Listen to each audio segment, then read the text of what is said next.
नमस्कार। मीटिंग में शामिल होने के लिए आप सभी का धन्यवाद। जैसा कि आप सभी जानते हैं, 22 अप्रैल 2025 को लश्कर तैयबा से संबंधित पाकिस्तानी और पाकिस्तान प्रशिक्षित आतंकवादियों ने भारत में जम्मू और कश्मीर के पहलगाम में भारतीय पर्यटकों पर बर्बरतापूर्ण हमला किया। 25 भारतीयों और एक नेपाली नागरिक को कायरतापूर्ण मौत के घाट उतार दिया गया। मुंबई के 26 नवंबर 2008 के हमलों के बाद यह भारत में हुई किसी आतंकवादी हमले में मारे गए आम नागरिकों की संख्या की दृष्टि से सबसे गंभीर घटना है। पहलगाम का हमला अत्यधिक बर्बरतापूर्ण था, जिसमें वहां मौजूद लोगों को करीब से और उनके परिवारों के सामने सिर पर गोली मारी गई। हत्या के इस तरीके से परिवार के सदस्यों को जानबूझकर आघात पहुंचाया गया। साथ ही उन्हें यह नसीहत भी दी गई कि वे वापस जाकर इस संदेश को पहुंचा दें। यह हमला स्पष्ट रूप से जम्मू और कश्मीर में बहाल हो रही सामान्य स्थिति को बाधित करने के उद्देश्य से किया गया था। चूंकि पर्यटन फिर से अर्थव्यवस्था का मुख्य आधार बन रहा था, इस हमले का मुख्य उद्देश्य इसे प्रतिकूल रूप से प्रभावित करना था। पिछले वर्ष आप सभी जानते हैं 2.25 करोड़ से अधिक पर्यटक कश्मीर आए थे। इस हमले का मुख्य उद्देश्य इसलिए संभवतः यह था कि इस संघ राज्य क्षेत्र में विकास और प्रगति को नुकसान पहुंचाकर इसे पिछड़ा बनाए रखा जाए और पाकिस्तान से लगातार होने वाले सीमा पार आतंकवाद के लिए उपजाऊ जमीन बनाने में सहायता की जाए।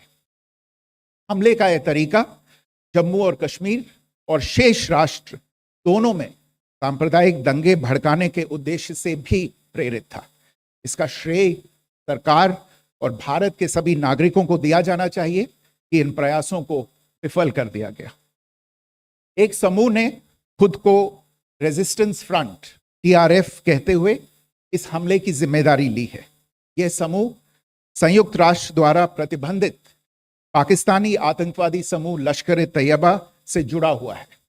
यह उल्लेखनीय है कि भारत ने मई और नवंबर 2024 में संयुक्त राष्ट्र की 1267 कमेटी की सैंक्शंस मॉनिटरिंग टीम को अर्धवार्षिक रिपोर्ट प्रस्तुत की थी, जिसमें TRF के बारे में साफ इनपुट दिए गए थे।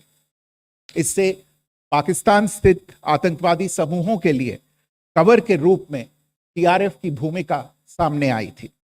इससे पहले भी दिसंबर 2023 में भारत ने इस टीम को लश्कर तैयबा और जैश ए मोहम्मद के बारे में सूचित किया था, जो TRF जैसे छोटे आतंकवादी समूहों के माध्यम से अपनी गतिविधियों को संचालित कर रहे हैं।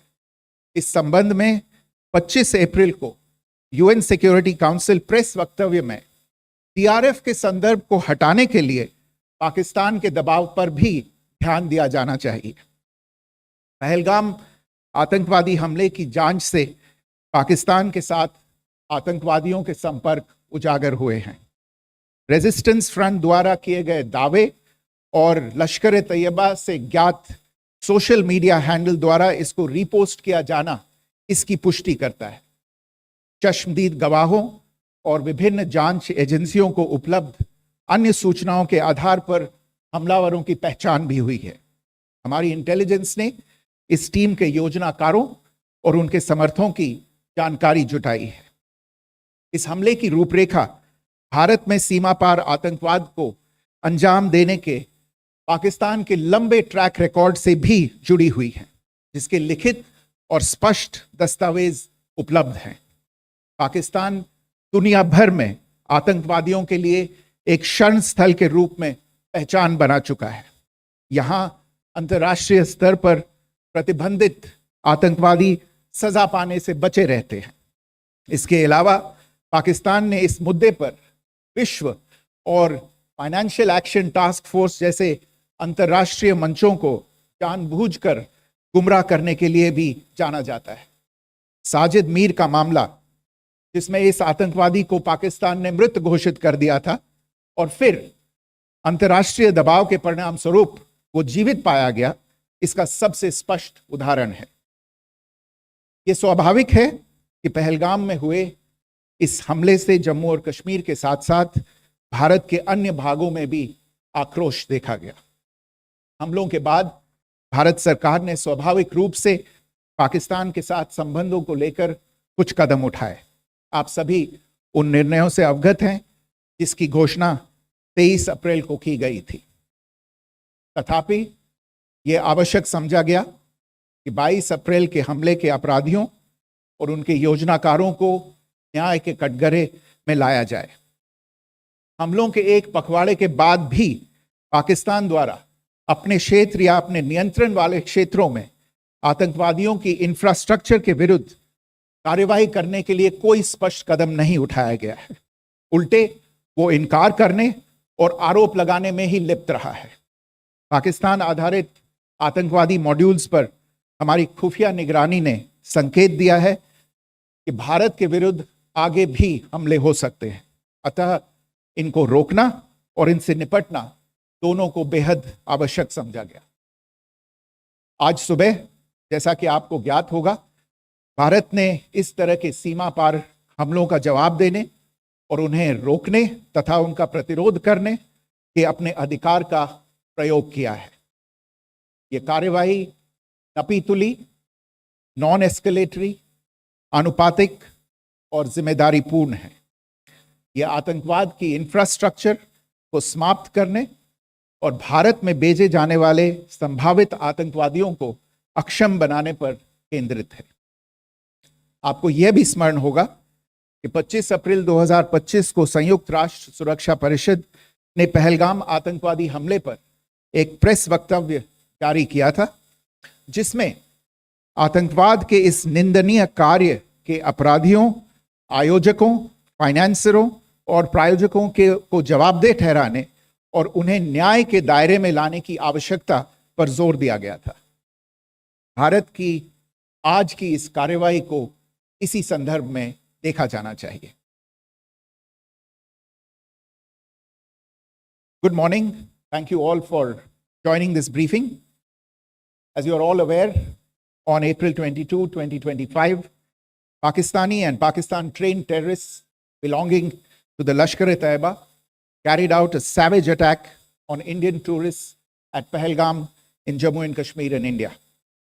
They murdered 26 people, including one national of Nepal, causing the largest number of civilian casualties in a terrorist attack in India since the 26 November 2008 attacks in Mumbai. The attack in Pahalgam was marked by extreme barbarity, with the victims mostly killed with headshots from close range and in front of their families. Family members were deliberately traumatized through the manner of the killing, accompanied by the exhortation that they should take back the message. The attack was clearly driven by the objective of undermining the normalcy returning to Jammu and Kashmir. In particular, it was designed to impact the mainstay of the economy, tourism, with a record 23 million tourists visiting the valley last year. The calculation, presumably, was that harming growth and development in the Union territory would help keep it backward and create fertile ground for continued cross-border terrorism from Pakistan. The manner of the attack was also driven by an objective of provoking communal discord, both in Jammu and Kashmir and the rest of the nation. It is to the credit of the government and the people of India that these designs were foiled. A group calling itself the Resistance Front has claimed responsibility for the attack. This group is a front for the UN-proscribed Pakistani terrorist group Lashkar-e-Taiba. It is notable that India had given inputs about the TRF in the half-yearly report to the monitoring team of the UN's 1267 Sanctions Committee in May and November 2024, bringing out its role as a cover for Pakistan-based terrorist groups. Earlier too, in December 2023, India had informed the monitoring team about Lashkar and Jaish-e-Mohammed operating through small terror groups such as the TRF. Pakistan's pressure to remove references to TRF in the April 25 UN Security Council press statement is notable in this regard. Investigations into the Pahalgam terror attack have brought out the communication notes of terrorists in and to Pakistan. The claims made by the Resistance Front and their reposting by known social media handles of the Lashkar-e-Taiba speak for themselves. Identification of the attackers based on eyewitness accounts as well as other information available to law enforcement agencies has also progressed. Our intelligence has developed an accurate picture of the planners and backers of this team. The features of this attack also tie in with Pakistan's long track record of perpetrating cross-border terrorism in India, which is well documented and beyond question. Pakistan also has a well-deserved reputation as a haven for terrorists from around the world, with internationally proscribed terrorists enjoying impunity there. In addition, Pakistan has been known to willfully mislead the world and international forums, such as the Financial Action Task Force, on this issue. The Sajid Mir case, in which this terrorist was declared dead and then, in response to international pressure, brought back to life, found alive and arrested, is the most glaring example. The latest attack in Pahalgam has understandably generated deep anger in Jammu and Kashmir and in other parts of India. Following the attacks, the government of India naturally responded with a set of initial measures relating to our engagement with Pakistan. You're all aware of the decisions that were announced on the 23rd of April. However, it was deemed essential that the perpetrators and planners of the 22nd April attack be brought to justice. Despite a fortnight having passed since the attacks, there has been no demonstrable step from Pakistan to take action against the terrorist infrastructure on its territory or on territory under its control. Instead, all it has indulged in are denials and allegations. Our intelligence monitoring of Pakistan-based terrorist modules indicated that further attacks against India were impending. There was thus a compulsion both to deter and to preempt. Earlier this morning, as you would be aware, India exercised its right to respond and preempt as well as deter more such cross-border attacks. These actions were measured, non-escalatory, proportionate, and responsible. They focused on dismantling the terrorist infrastructure and disabling terrorists likely to be sent across to India. You would also recall that the Security Council on 25th April 2025 had issued a press statement on the Pahalgam terror attack, underlining, and I quote, the need to hold perpetrators, organizers, financiers, and sponsors of this reprehensible act of terrorism accountable and bring them to justice, unquote. India's latest actions should be seen in this context. Joining me for this briefing on our actions earlier this morning are Colonel Sophia Qureshi and Wing Commander Vyomika Singh. I will request them to share some details regarding Operation Sindoor with all of you.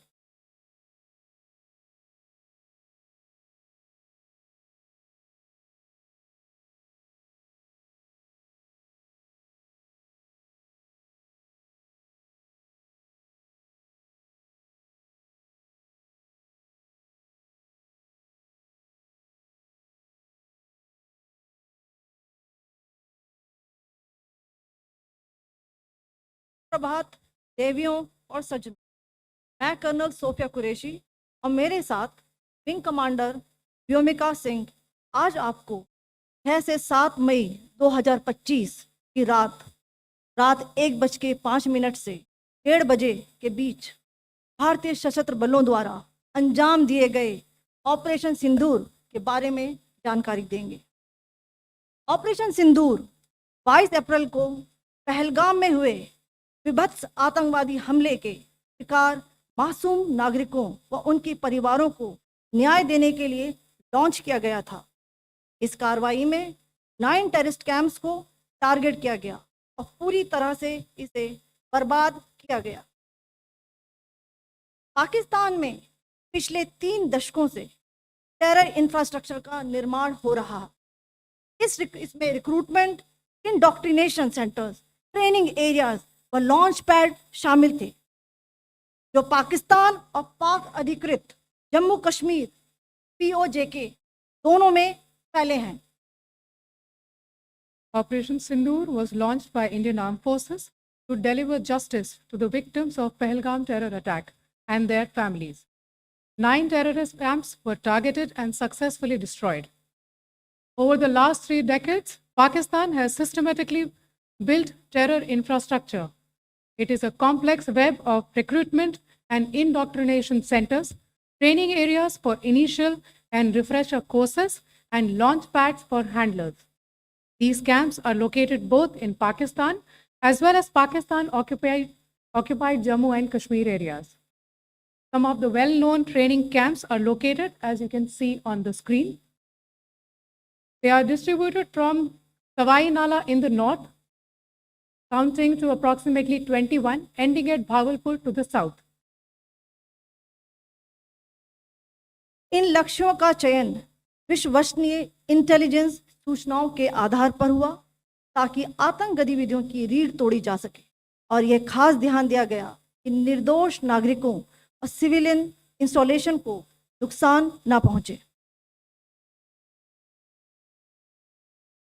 The selection of these targets for Operation Sindoor was based on credible intelligence inputs and role of these facilities in perpetrating the terror activities.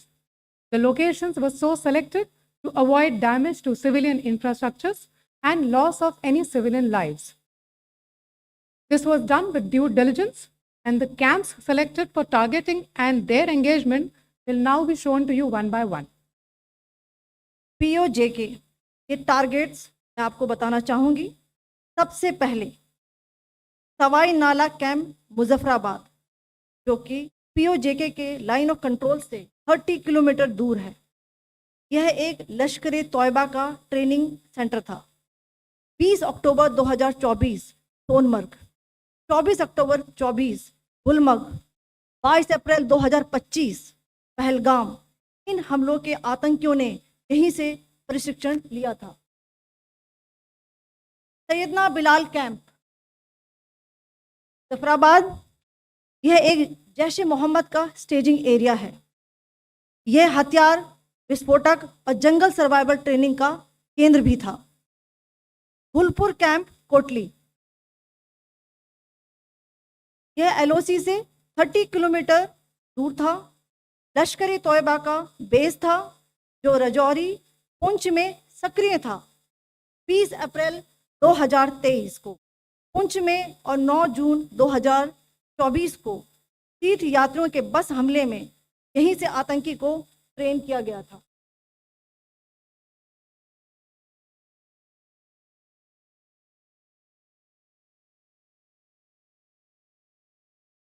Barnala camp Bhimber, ये LOC से 9 kilometre दूर है। यहाँ पर हथियार handling, IED व जंगल survival का प्रशिक्षण केंद्र था। अब्बास कैंप कोटली,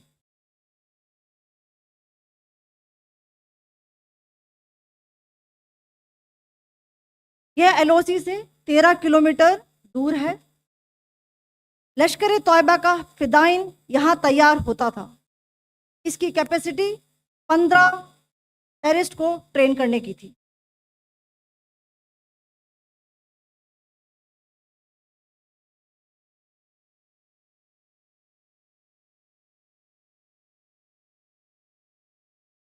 अब मैं पाकिस्तान के अंदर के टारगेट से अवगत कराना चाहूंगी।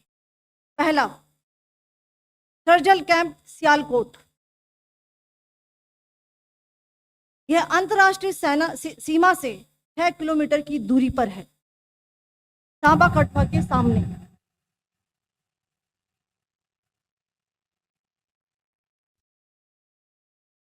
मार्च 2025 में जम्मू एंड कश्मीर पुलिस के 4 जवानों को जो हत्या की गई थी, उन आतंकवादियों को इसी जगह पर ट्रेन किया गया था। दूसरा, महमूना जाया कैंप सियालकोट। यह 18 से 12 किलोमीटर आईबी से दूर था।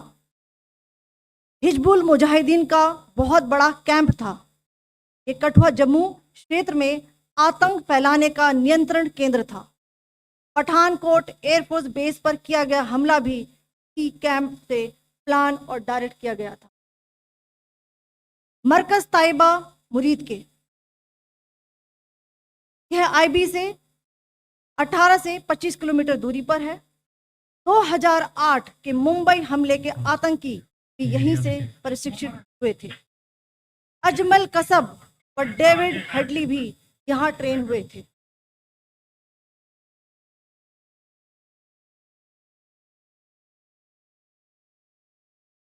आगे दूसरा आया।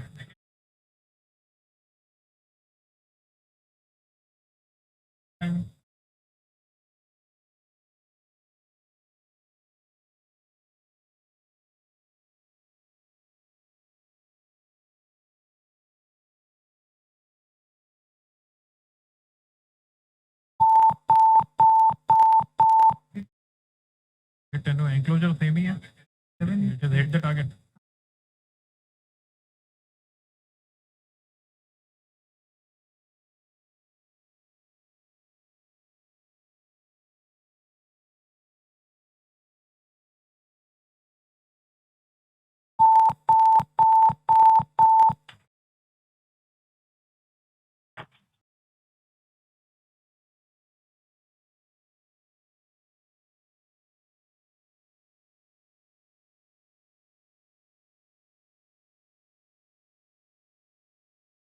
मरकज सुभान अल्लाह भावलपुर, ये इंटरनेशनल बाउंड्री से 100 किलोमीटर दूर है।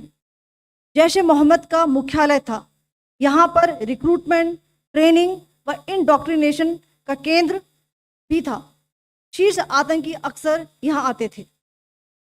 मैं आप सबको बताना चाहती हूँ कि किसी भी सैन्य ठिकाने का निशाना नहीं बनाया गया और अभी तक किसी तरह की नागरिक क्षति की रिपोर्ट नहीं है। धन्यवाद। जय Hind. The strike on the terror camps were undertaken through precision capability, as shown to you.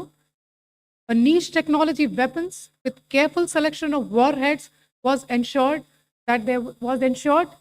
so that there will be no collateral damage.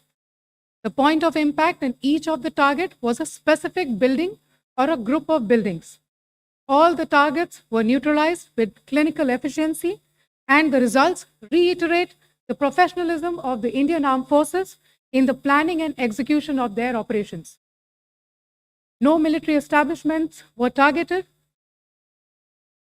India has demonstrated considerable restraint in its response.